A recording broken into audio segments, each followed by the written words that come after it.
Good afternoon, sir. Good afternoon. I'm Fitzroy, and you are? My name is Major Stephan Dabru-Haling. Alright, where are you originally from, sir? So I was born in Trinidad and Tobago, and I moved over to England when I was 2. Okay. Could you be more specific? Where about in Trinidad are you from?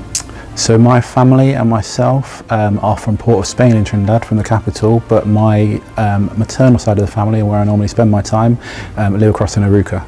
Okay. How did you knew about the army? So funnily enough, my father was a soldier in the Trinidad Defence Force, so I always grew up kind of understanding what it meant to serve and to kind of be a soldier, and I'd always had a kind of keen interest in what he did. Going to school in London, I was actually I joined the Combined Cadet Force when I was at school. Initially didn't really enjoy the experience. It was something very new for me. It was quite a challenge. I then left and moved up north to South Cheshire, and I joined the Army Cadet Force in Cheshire, and then spent a lot of time there and kind of realised, you know what, this is a job that I think I could do in the future. And despite the fact that, so my trade is a pharmacist, and I went to uni to do pharmacy, and initially thought I will join the UOTC. Okay. But I decided in my second year I'll go down a different pathway, and ended up joining the Army Reserves in my second year at university, and learnt so much through my reservist unit. Okay. So based on your experience, joining wasn't all of a problem. You didn't find training of so much of a problem, based on your experience you had in the... So I found that training was actually quite enjoyable for me. I think I realised kind of a lot of the key sort of lessons that we learn in the army that serve to lead peace, the values and standards, and the professionalism from quite early on from doing the Combined Cadet Force and Army Cadet Force. And I kind of tried to take those messages along with me, and when I went into the reserve force, it was TA at the time actually. It was a challenge. It's obviously hard, basic training, and I did it as a soldier initially, and the CMSI reserve course down in Bassingbourn. But I absolutely loved it at first. I actually quite enjoyed it. So initially, which careers office did you went to join? So the careers office I first went to was actually in Bradford.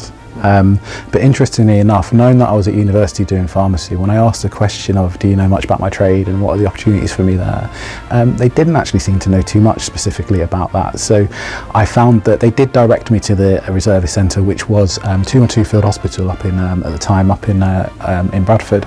But I probably learnt more from actually putting myself out of my comfort zone and turning up at the centre, rather than by learning it through the careers office, because I think while they understood lots of the sort of direct entry routes and the mainstream jobs, I think there was a lack of awareness of pharmacists in the army, and to be fair, there's only about 14-15 of us in total, so okay. It was an interesting learning curve. Alright, so have you ever thought that this isn't the right trade for you?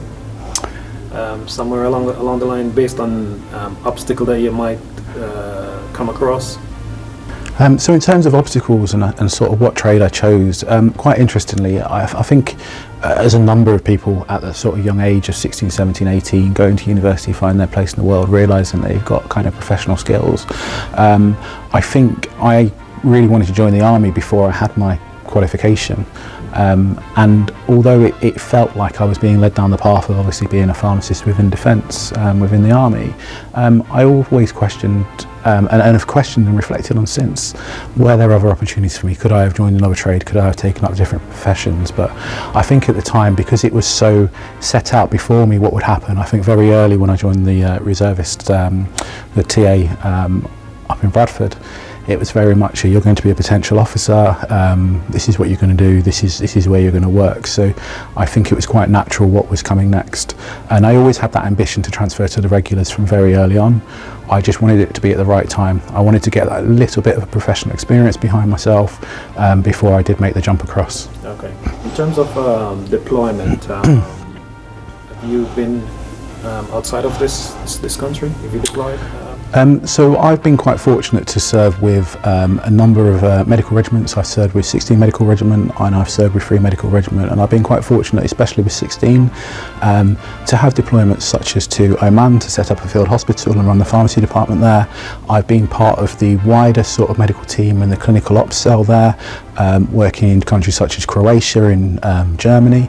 And actually on my relocation from Colchester to Preston, I was asked for my key skills to support the Lebanese armed forces following the explosion in Beirut as a cold chain storage expert, and to help get drugs into the country to make sure the country could get back on its feet following the explosion in the capital. Okay, and how did you find doing this? How did you find it? The experience of going to Lebanon was it was really eye-opening. Actually, I was attached to the JFHQ as an SME. I had an SO2 med that was there with me at the time, and it opened my eyes really to so much that the Army does in terms of that early support and intervention when a country is going through crisis, and that invitation in, working alongside some NGOs and actually their role within the piece as well, and really trying to understand how I then get my SME knowledge into the senior officer that's leading the team and say, this is the plan and this is how I think we should go forward. And actually the outcome I thought was very, very both deliberate and important, because my job led to reefers being delivered into Oman that then helped to get medical material into the country. So another deployment I had was on OPRI script. So when the country realised that the COVID crisis was at its peak and we needed to vaccinate personnel, Defence generated a number of 6-person teams with a prescribing lead and a number of both clinicians and combat medical technicians to ensure that vaccinations were given to people throughout the country. I initially deployed down to London and spent 3 months working down there, travelling across many vaccination sites in London, delivering vaccinations primarily and initially to the elderly and then to the general population. Towards the last month of that deployment, I then moved up to Preston and to working in the Blackwall area, and did the same, but this time with home visits. And I recollect my most memorable home visit was when I went to an elderly gentleman's house. I think he was around 97 years of age, and I walked into the house and he had a jacket on his chair, and it was a sergeant's jacket, and I said to him, "Is that from the war?" And he said, "Yeah, it's from World War II." And I said, that's incredible.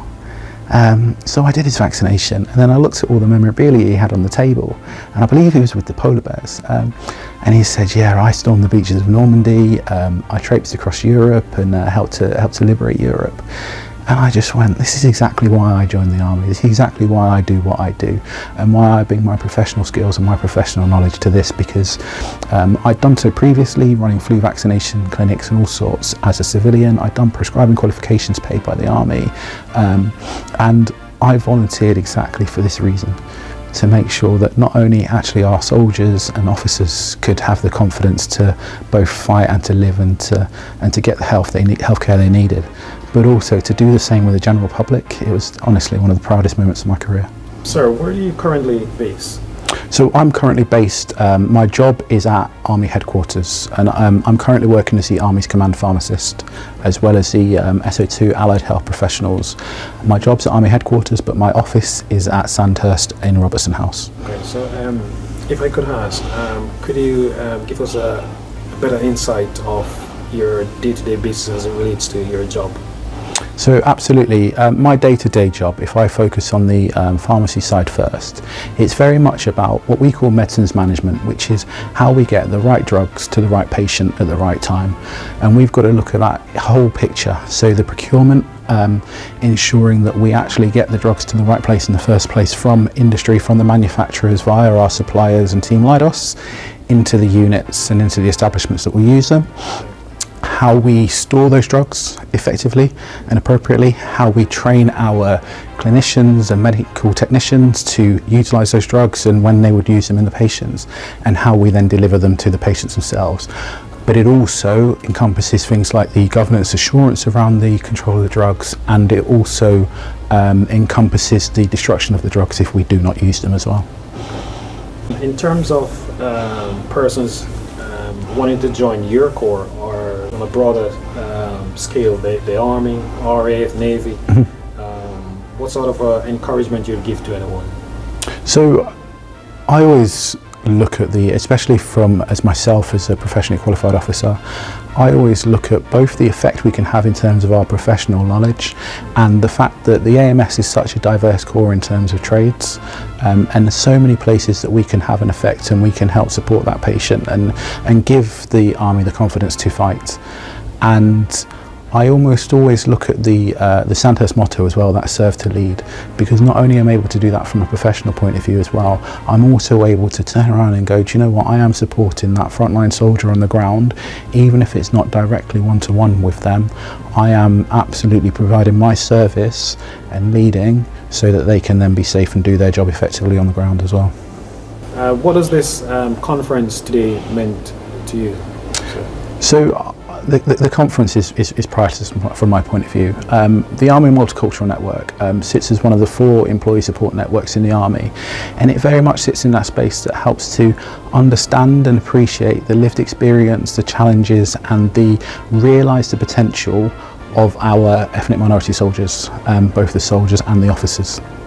And I think this conference, it gives individuals a voice, it allows our senior leadership, our soldiers and officers themselves, and as well our civilian counterparts and allies that play a wider part in society, to sharing that message, sharing that narrative, and really understand how we can absolutely tap into the resources that we have within the Army to realise that potential and to make sure we are all walking that right direction to enhance operational effectiveness. Thank you so very much for your interview, sir, and thank you for the service that you have offered, not only to this country, but to the wider world. Thank you so very much. No, thank you very much. Thank you. Thanks.